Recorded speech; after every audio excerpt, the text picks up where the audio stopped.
I'm Shoestring Jane. Welcome back to my channel where I talk about all things thrifty, frugal and money saving. And this week I've been spending a bit of time at Justin's mum's, and I'll start by showing you anyway, a really lovely walk that we did, and then a little mini charity shop haul. Here we go. Morning walk.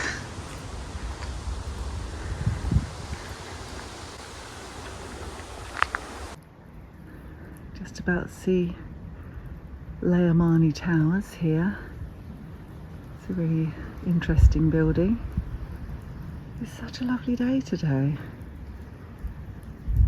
It's a really nice landscape. And it's got very warm. It's just in the English pointer.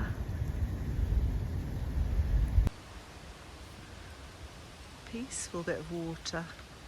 Archie, he's coming back because he's wondering where I've gone. He's found himself a great big stick he's got to carry home, haven't you? Get yourself a stick. Go on in. Hi, so you find me in Justin's mum's garden. Everybody seems to have disappeared. I've just turned up and nobody's here. So I've been to the charity shop. I went to the £1 charity shop, which is like the clearance. So there's several branches of the hospice shop in this area, and they kind of start with a kind of boutique-y type shop, which is expensive. They did have a vintage shop at one point, but I think that's actually gone. That was very overpriced, and it gradually goes down until you get to the £1 clearance shop. So I don't go in there very often, but today I had a bit of time on my hands, so I thought, well, I'll actually have a good rummage, because you really need to, because as you can imagine, there's a lot of quite faded, not great clothing, a few bits of bric-a-brac. There's quite a lot of books and things which are worth looking at if that's what you're looking for. But in terms of clothing and bric-a-brac, the kind of things I might sell, it's a bit limited. I did actually want a couple of tops for me, because I'm quite short of tops that are just cotton. I mean, this one, I think, came from Primark, I hate to say it, and it might have some cotton in it. And actually, when it's a muggy day like this, it's kind of sweaty, you know. I think you need 100% cotton, so I thought I'd have a look in there and find myself some, and I did find a couple, and I found a couple of other interesting items that I'll show you. So bear in mind, these are all bar one are £1. It's a bit windy, so I'm hoping you'll be able to hear me because I haven't got a microphone as usual. So this was one of the last things that I found, and I don't know this brand. It's called Gonzalez Menswear. It's a little bit like hairy, and actually it doesn't smell too bad. I was going to say it smells a bit cupboardy, but it doesn't. But the thing that caught my eye with it was that it is high quality wool and cashmere. And actually, when I looked inside the pocket, and there's zippy pockets and the zips are all fine, I can see the lining is 100% satin. That's interesting, isn't it? Because satin's normally made of something. And it's 90% wool and 10% cashmere. So that's quite nice. It's made in Turkey. I mean, it's quite a good kind of quality coat. I checked and there's no kind of rips or tears in the lining or anything. It's a slim fit men's coat. As I say, it's a bit hairy. It's been hanging around a while. And the slim fit thing is going to make it perhaps more difficult to sell. But I thought, considering the wool and cashmere content for £1, that's got to be worth a little go, hasn't it? And I got one of these, which I might sell these. I mean, I've got quite a few of these, but I give them to my mum, Mike Jupp puzzles. During COVID, they were suddenly worth an absolute fortune, and when my mum was finishing with them, I was selling them for her, and they were like going for £45. They don't go for that now, nothing like that. And obviously, this came from the £1 clearance shop. I don't know that it's fully there, so when mum comes to stay with me, which she will soon, more on that later, I will get her to do that. It can be something she can do, and then she enjoys doing puzzles. She'll bring her puzzle board as well. She's got a proper board so that the cats aren't going to sit on it like they do mine when I've tried to do them. They won't. She'll be able to put them away, so hopefully they won't just scatter the puzzle pieces all over the place like they did with me. This one is I Love Summer, and they're really nice puzzles, the Mike Jupp ones, because they're really busy, and but they're not impossible to do, not like some of them that's so difficult. They're busy, there was interesting scenes, and she loves doing them, so I'll get her to do that. And so for £1, that's really good. I don't really know what the resale value is on those now, but it's not going to be masses, but it's got to be complete, otherwise it's just a bit of fun. This was the one thing that was £5 rather than £1, and it's because they're a pair of brand new thermal eyelet curtains from Dunelm, and they were originally £25. I think they must have been bought a while back, because I think Dunelm's dearer than that now, but I paid £5 for those, and I thought they were worth it. So they're kind of very neutral, sort of greys and a little bit of kind of light brown in there as well. So very quite neutral sort of curtains. Still good for a fiver. Even if I got £15 for those, I'd make a tenner, won't I? I don't normally pick up shoes like this anymore, because I just find they sit around and they don't sell for ages and hard to get anything for them. But again, for £1, I did check, because they said £4.50 on the bottom, and then I checked with the woman. They'd maybe been worn once to an occasion, a wedding or something. And they're quite expensive again for monsoon, so I checked that they were just £1, and they were. So they've got one little mark I can see here, which I could probably get off. Other than that, they're in really good condition, but they're not everybody's cup of tea, are they? I mean, I wouldn't wear those. Oh, I'll say they're in really good condition, but actually there's a really big snag at the heel. Oh well, so I probably won't get much for those at all, if anything. Otherwise I might have to redonate them. I got this because I love these necklaces, and you know, for £1. You see them in craft shops and things, and probably go for quite a bit, and sometimes they're handmade, and I thought that's quite fun, isn't it? So I will actually wear that, so that's for me. And I've forgotten what I actually got now. And this one might be for me, because it's size 14, and it's a thin stripy jumper, size 14, from Marks and Spencer's, Autograph.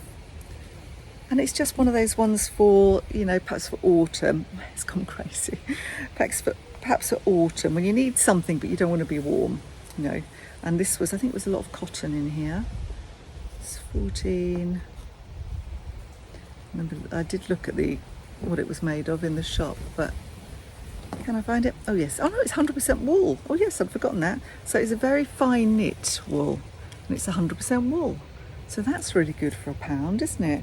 I do like natural fibres. They're so much nicer than all of everything is viscose and polyester and all those other poly things, and you know, they're not great, are they?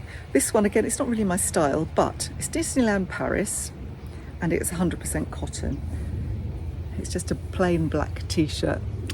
I don't know if I'll wear that or not. It just seems like it's quite small. I mean, I've put on a lot of weight, actually. I've put on about 3/4 stone. Normally I'm a 12, it's 100% cotton, size L. Well, you know, I don't know. It looks like it's kind of a pyjama top. It just looks a bit small when I put it up against myself. As I say, I have put on a bit of weight, so I don't know. Anyway, if I don't wear that myself, I'll stick it on Vinted. This one is Manta Ray, and I always like Manta Ray, and I find that it does actually sell, but again, it's my size, Manta Ray. It's a really nice jumper. It does need some debobbling a little bit, not too much. It's not too bad. It's got a nice owl pattern on it. I rather like it. And for £1, you know, I'll risk anything really for £1. What's it made of? I can't remember. This was a Manta Ray from Debenhams. Wish Debenhams was still around. It's cotton, acrylic, nylon with 5% wool, so it's got a little bit of wool in it, a little bit of cotton, so it does need a bit of debobbling, but I have my Philips trusty debobbler, which is amazing, and it does a great job, and I actually think that's really nice, so I'll try that on first and probably keep that. So again, it's a lightweighty sort of jumper that's not going to be too hot. This one feels like it's wool. It needs a lot of debobbling. But it's got a really nice pattern on it and really lovely colours, and it feels as though it's quite a lot of wool content, but unfortunately somebody has cut off the care and got the fabric content label, so I don't know. And oh, it's Voodoo Dolls, and I've heard of Voodoo Dolls, so size 10, too small for me. I thought I'll debobble that.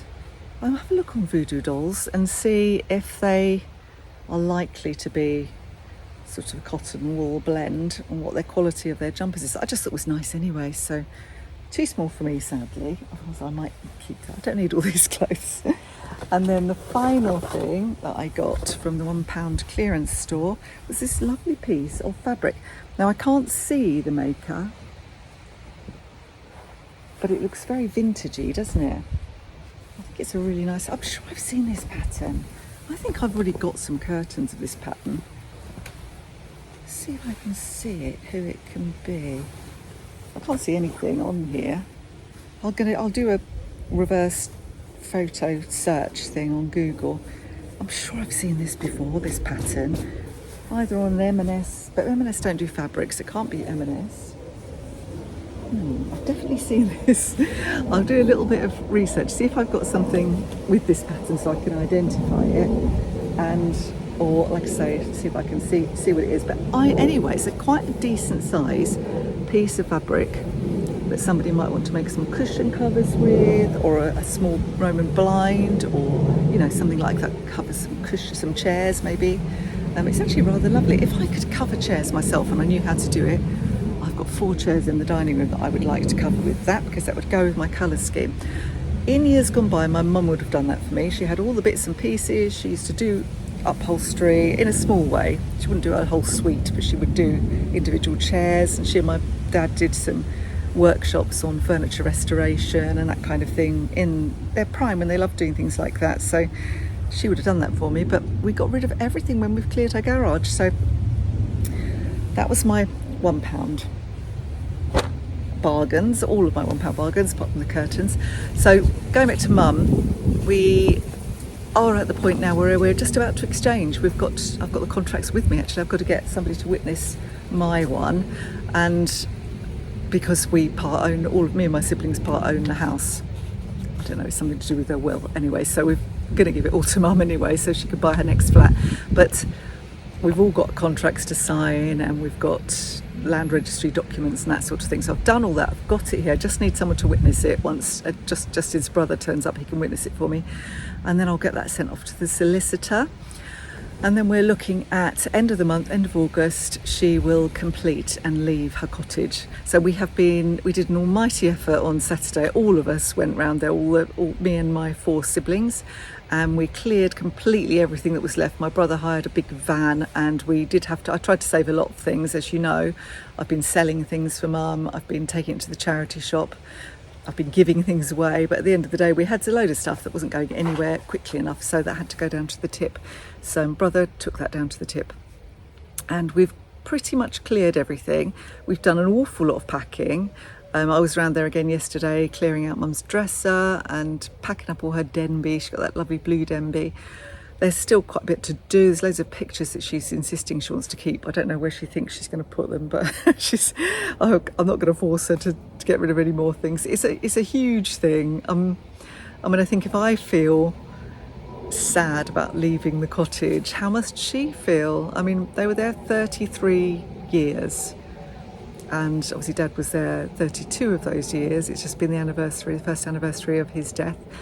And so it's leaving not just bricks and mortar, it's all of the memories, and it's really sad. So I think we're all going to be sad, but it has to be done. I mean, I'll have to try and do a video and actually show you the cottage once it's kind of clear. And the treacherous stairs, and the reason Mum's got to go, they really are just a nightmare, those stairs. So she needs to go into this flat.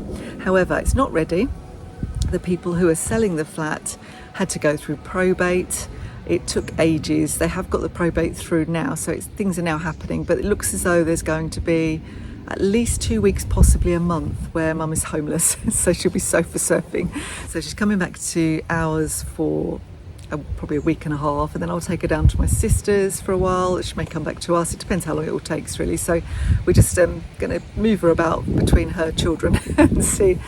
I think she'd like to be in her flat. Obviously, she wants to get settled, and it does mean that we've got to pay for storage. So I did go to see a storage facility yesterday, and it was surprisingly inexpensive, actually, for the size that she needs. I was surprised, and so we're going to have that probably for at least a month. I think you have to do minimum term of a month, so everything's might not be in there for a month, but it's going to be paid for a month. And and then we'll have to get 2 lots of removal costs, which is annoying as well, but it's just the way it's worked out. There's nothing we can do about it, but at least we're making progress now. So she needs to get into her new flat. Her knees are terrible. She's now on the wait list for a knee operation, knee replacement. I think I mentioned that in a previous video, but who knows, you know, will she live long enough to actually get it done? She's 89 now, so I know the NHS has very, very long waiting lists.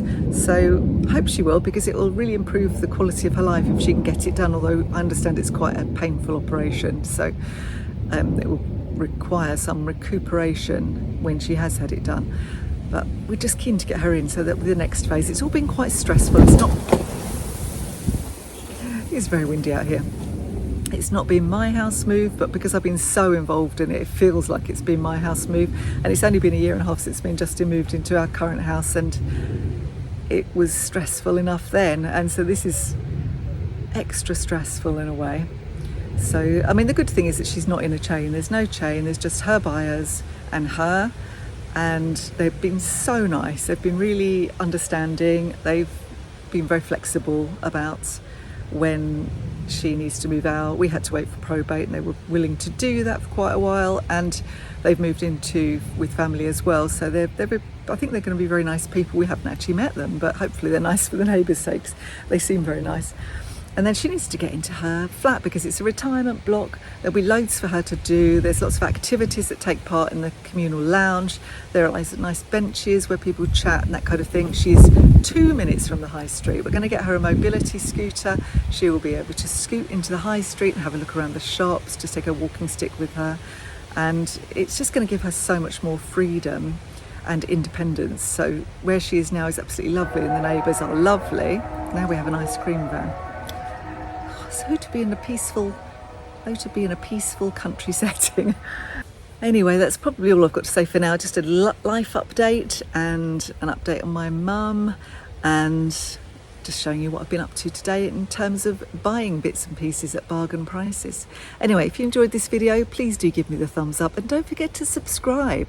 I look at the analytics every now and then, and I'm always so surprised that so many people watch my videos and don't subscribe. So maybe they watch me and go, oh, it's so boring, and they don't bother. But if you enjoyed it, please do subscribe. It really helps me. And do comment below and let me know if you've had any mega bargains, if you've got any good charity shops. I know a lot of people say they've got a lot of expensive charity shops. We have those as well. So if you find good ones, then they're the ones to aim for, aren't they? I had hoped to go to a boot sale on Saturday, but it looks like I'm lumbered with the dog. I might still go. He's a bit of a pain. He tends to pull and wee up people's stalls and things like that, and it may be a bit hot, but we'll see how we go. I might actually come back with a boot sale haul as well at some point. Anyway, as I say, if you enjoyed this video, give me the thumbs up, and thank you so much for watching. I will see you next time. Bye for now.